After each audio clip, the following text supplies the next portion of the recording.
Country road, take me home to the place I belong, West Virginia. Not whatever that fucking place was, because that was the hell on, not Earth, but whatever. I can't remember that planet's name. I don't think they named that planet. Because people died horrifying deaths on that planet. Holy fuck! Alien Covenant, the sequel to Prometheus, but the prequel to Alien. Yeah, Ridley Scott. A lot of people got confused when Prometheus came out, because it's like, is it in the Alien universe? Is it not? Oh, there's some little nods. Oh, maybe it's not. Oh, okay, that it's supposed to be part of it. So is this the prequel? No, it was the prequel to the prequel to the prequel. And here's the second installment in that trilogy, I suppose. Soon to turn into, that's an interesting thing, is that as soon as the third prequel comes out, and basically with the actual prequel to Alien, you're going to have not a trilogy, not a quadrilogy, not a quintilogy, not a quadrilogy, quintilogy, sectilogy. You'll have a septilogy. You'll have a 7 saga box set of the Alien movies. Now, I could fall into one of the categories of people who did enjoy Prometheus for what it was. I have it, not that I actually paid for it, but we ended up getting it in some manner. I like it fine. It's visually it's beautiful, and this movie falls into just in the Ridley Scott category of he does visuals beautifully. This movie looks beautiful. Some of the cinematography is gorgeous and breathtaking to look at. I fully recognize, though, Prometheus has problems. And for every question you do get an answer to, which is not a lot, you get like 5 other questions you get no answer to at all. This one kind of does the opposite. You get a lot of answers in this movie, but it still raises a couple questions you don't get the answer to. And that's fine. That works for certain movies, and it works for this movie too. This movie was very good. I don't think it's gonna make my top 10 of the year, but it was a good movie. It was a good time. Definitely had some fucking scares in there. Yeah, Ridley Scott does not skimp on the gore. People first off died in the first 5 minutes of the film. I'm wondering what the fuck's going on here. People died in stasis. People died because they got hit by apparently a neutron burst. That's what it was, a neutron burst while they had their energy sails up. So, and then that unfortunately killed the captain, played by James Franco, which brings me into a negative of the film. Why'd you have that? I know there was this little prologue that came out a while ago, and it featured them, but James Franco, even in that prologue, only had like 2 lines. James Franco in this has, I don't know, a minute worth of dialogue, and that's when he's on a tablet. Seriously, he's the one guy who doesn't make it out of here. Something Crudup, Billy Crudup, or David Crudup.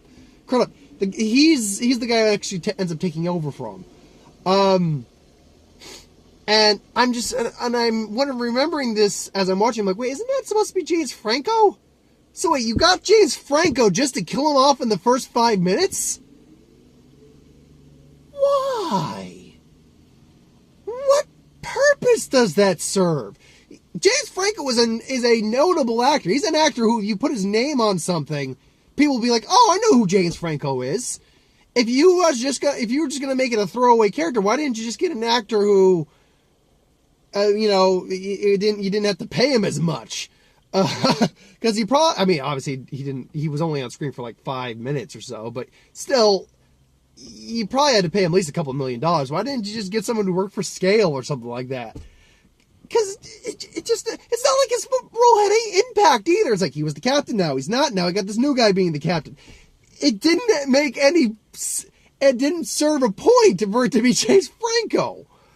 I don't know really any of the other actors by name except Michael Fassbender. I think it's Bill Crudup. I think that's the actor's name. And Danny McBride. All the actors are great in the movie. Particularly Danny McBride is really good.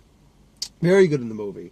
When we see him in shock and in mourn and word, he really sells that. But when the movie calls for a little bit of humor, he makes that work too. And the main female lead is the wife of James Franco's captain, and she's grieving throughout the film, and she's telling the new captain, we shouldn't go here. It's like, well, I'm doing what I think is best. Poor Billy Crudup. Apparently he's a guy of faith, and therefore that's kind of viewed as not good in the company's eye. And, he's trying to lead by example, and, people don't trust him and all that stuff, blah, blah, blah, blah. So when it comes to him, because he's the guy you see get, first guy to get hit by the face hugger, which is a hilarious scene, by the way. I was laughing, and a couple other people in the theater were laughing. Not everyone was laughing, but everyone's kind of, I could tell people were just kind of like, you gotta be kidding me, really? I'll get to that in a second. But when he goes, like, what do you believe in, David's like, creation. And then, which, we'll get to that in a second. But, no, I mean, when the movie did a great job of building up to the world.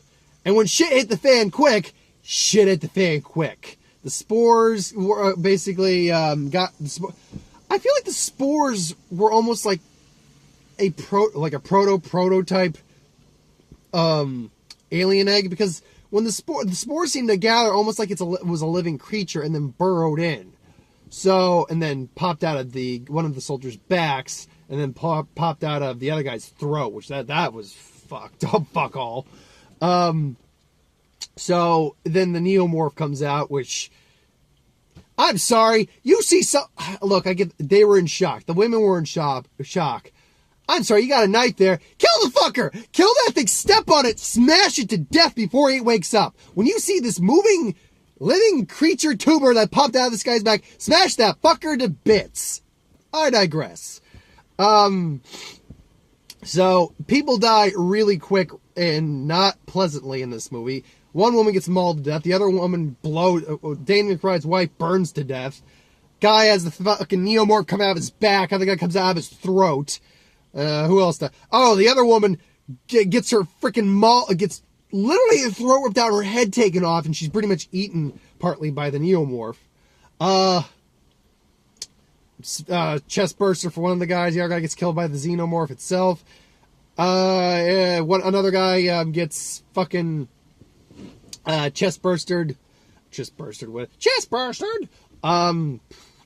to think. And then there's the shower scene, which was interesting. Not the shower scene itself. They both get the standards mouth through his head, and then she gets killed. His wife gets killed in the shower too. But for it was a weird thing for me, because I'm like, when we got off the plane, I'm like, yeah, this movie feels like it's wrapping up. But I'm like, wait, I haven't seen the shower scene. I haven't seen the alien running through running through the corridor of the red lighting, which isn't in the movie, by the way. I haven't seen a few shots yet. I'm like, no, the movie can't be over yet. And sure enough, it wasn't. But no, the movie does it does a real good job at blending the mystery of it, what's going on, with the action, with the horror, and every now and then with a little bit of humor that you need to kind of levity the situation. Now, where I'll get into a complaint is, while they do answer a lot of questions, like where the Xenomorph came from, turns out David engineered the Xenomorph. Not fully, mind you. Like, the Xenomorph we end up getting is not the Xenomorph that you actually see in the Alien movies, the Aliens. It's not that, per se. It is a bit different. Like, it actually it comes out actually just like a miniature little Xenomorph, as opposed to what we kind of see in the Alien movies. It's also CGI. But, minor complaints. Some CGI, most of the CGI actually worked pretty well. Some of it was a little glaring.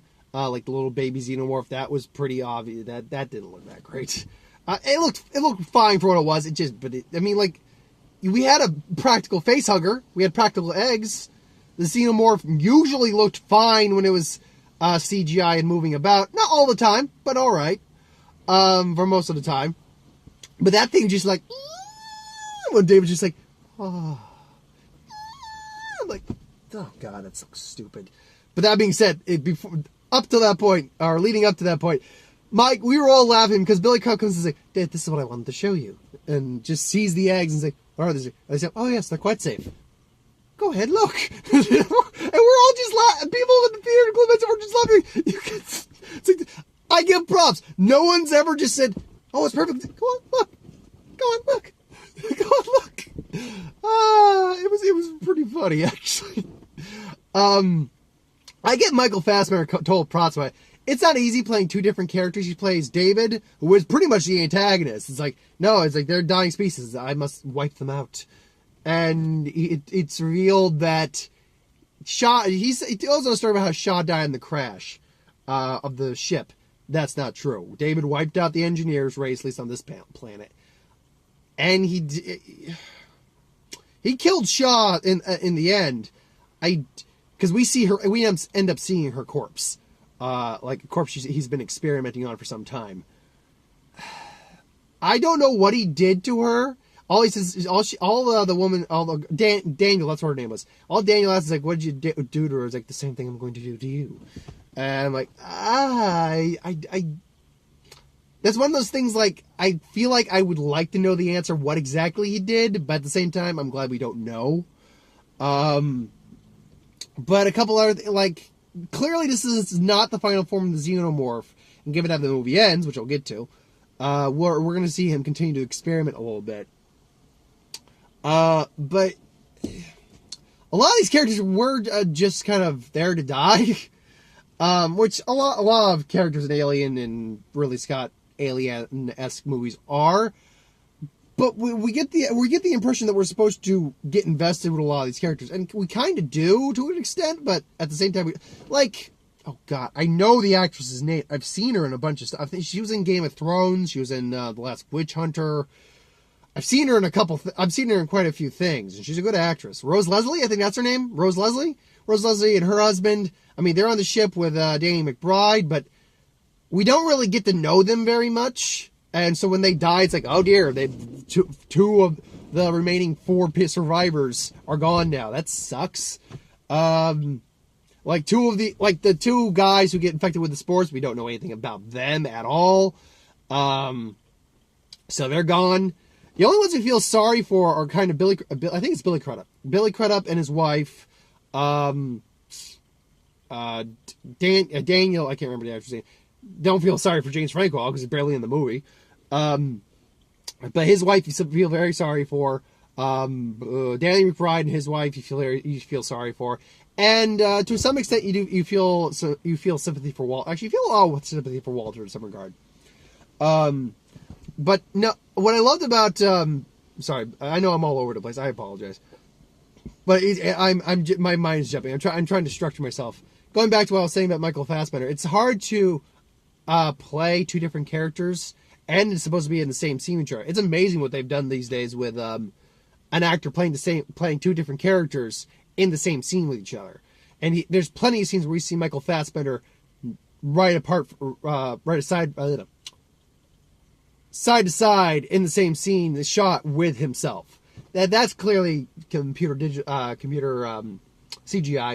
CGI working the computer correctly, or working the camera correctly. And sorry, I want to check something. All right, and it was very well done. And I'm glad we got that conversation. We get the confrontation with Walter and David on their ideologies and them fighting, and David actually starting to getting the crap kicked out of him, because David really is kind of a welcome, loathsome, but kind of a likable guy. Because David was likable in the first movie to some extent, and he's still likable to some extent in this movie as well. But he's clearly a horrifying individual by the things he has done. So he literally, at one point, I think he kills Walter by stabbing him in the neck with a flute. But we see the hole in his neck patch up. And then he comes back to save Daniels. And he's just like, there's been some advancements to your day. And then they start beating the crap at each other. And then you see David, as he's on the floor, reach for a knife. And after that, we see Walter come out. Now, at this point, I was debating whether or not they were going to go this route. Because I'm just like, we didn't see Walter finish off David. It's so fucking obviously David. I'm like, damn it all, I can call this from a mile fucking away because you did it from a cutscene. Because here's the thing. The only way I would have believed that wasn't Walt, or that was not David, was, and I always put spoilers on it, so it's spoilers. It's David. David killed Walter. The only way I would have believed it wasn't David is if the movie had ended and nothing bad had happened. That's pretty much it. Because other than that, it's because you can tell it clear because they're synthetics. They can clearly imitate voices and things along those lines. So he imitated his speech patterns, which I like how they differentiated Walter and David's speech patterns. David's very polite and courteous and well spoken. Whereas Walter speaks more like Spock, Captain's log. He almost speaks like he's got a bit of a gruff accent, kind of like a gruff, logical Spock. But throughout the scene, they're trying to play up to the fact it's like, okay, it's Walter. Yeah, no, it's Walter. I'm like, no, it's not, because you did it off screen, and that clearly indicated it wasn't Walter. If you were going to kill David, you were going to do it on screen to justify the death of David for everything he's done. But no, they kill the other xenomorph. They go in and say, yeah, Walter, it's like, when we get to this place, will you help me build my cabin? On the lake? And then the door closes. David? Like, oh, I'm like, I saw that coming. But it's still creepy. Don't get me wrong. I saw it coming. But it's still creepy as hell. It's like, it's still a very unsettling ending. Where it's just like, how about some music? Wagner, something, I can't remember the name. It's Wagner, something, Gods in the Gates of Valhalla or something like that. And goes, and then and coughs up 2 embryos of the alien egg that he clearly swallowed. Being non-biological, being a synthetic, they're not going to impregnate him or anything like that. So that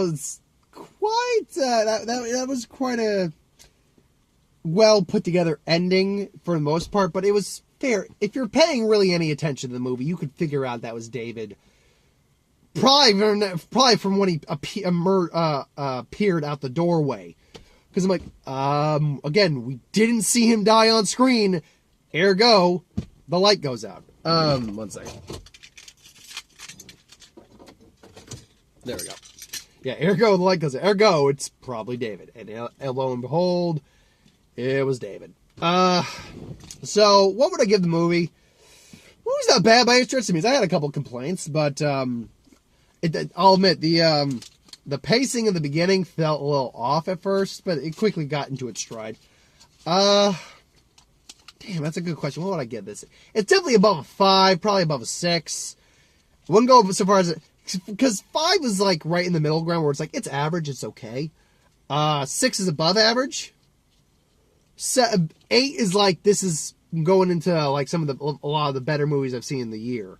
And then 9 and 10 go into like some of the best movies I've seen in the year. I'd put this at a 7, maybe a 7.5. Unless someone wants to go see it, I probably will not see it again. Like, Guardians of the Galaxy is a perfect example. I've seen Volume 2 3 times now. Once in the theater, once with Mark and the Forces That Be, or the Powers That Be, sorry. Once with another friend of mine, and once by myself. Probably see it one more time with my dad, because he wants to see it. But other than that, can't think of Logan. I saw Logan twice. One was by myself, one was in the theater. That comes out in DVD next week. I'm gonna have to pick that up. And my dad wanted to see that, and I want to own that movie. Other than that, though, I can't think of any movies this year. I don't think I've given really a lot of movies. I don't think I gave any movie a 10 this year. I've given a lot of movies like high ratings though. Like I've gotten a lot of 8s, 9s. Well, not a lot of 8s and 9s. I've given a fair few 8 and 9s. But I don't think I've given any 10s out this year.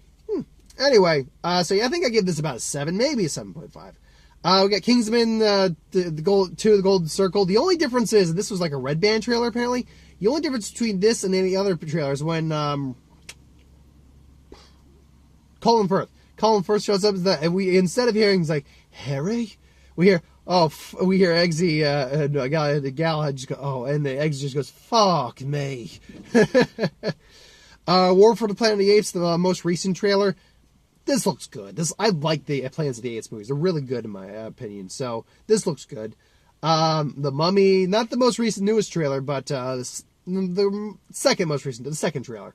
And it looks good. Mummy looks good. I got no complaints about that. Atomic Blonde, another movie that looks great, but because it was R-rated, this movie, we got the Red Band trailer, or at least the end of the trailer was like, oh, I think I fucking love you. It's like, no, that's too bad. All Eyes on Me. This is a different trailer for All Eyes on Me, and it looks good. I need to find out the name of the actor who's playing Tupac, but he looks just like fucking Tupac, man. Now, will I go see it if I've got the money and if I don't have like other more like high profiles, not necessarily more blockbustery stuff to see through the summer? Probably I'll end up seeing it. Because, I mean, I don't listen to a lot of rap, and I don't listen to Tupac, but I completely respect the man for what he did in life, in music, in his community, in everything. I respect that. I respect the man completely. Baby Driver. I can't wait. Edgar Wright, Kevin Spacey, John Hamm, Jamie Foxx, John Bernthal, and then the guy from, what was it? Fucking, oh God. It was that, like, young Nicholas Sparks movie with him and now I'm forgetting her name too. Wow.